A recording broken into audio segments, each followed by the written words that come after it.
नागपूर महानगरपालिकेत आज ऐतिहासिक पदग्रहण सोहळा पार पडत 3 वर्षांच्या प्रशासकीय राजवटीनंतर लोकशाही व्यवस्थेची अधिकृत पुनरागमन झाले।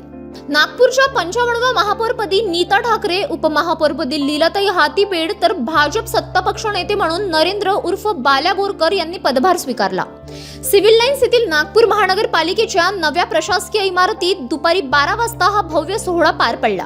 या कार्यक्रमाला राज्याचे पालकमंत्री चंद्रशेखर बावनकुळे, भाजप शहराध्यक्ष दयाशंकर तिवारी, आमदार कृष्णा खोपडे, प्रवीण दटके, मोहन मते, विकास ठाकरे यांच्यासह अनेक विद्यमान व माजी लोकप्रतिनिधी उपस्थित होते। प्रशासकीय शासनाची सांगता होऊन जनतेद्वारे निवडलेल्या प्रतिनिधींमार्फत लोकशाही कारभाराची नव्याने सुरुवात झाल्याने नागपूरकरांसाठी हा क्षण गौरवास्पद ठरला। मान्यवरांनी नवनियुक्त महापौर व उपमहापौरांचे अभिनंदन करत शहराच्या सर्वांगीण विकासासाठी सहकार्याचे आश्वासन दिले। पदग्रहण सोहळ्यानिमित्त नागरिकांमध्ये उत्साहाचे वातावरण पाहायला मिळाले।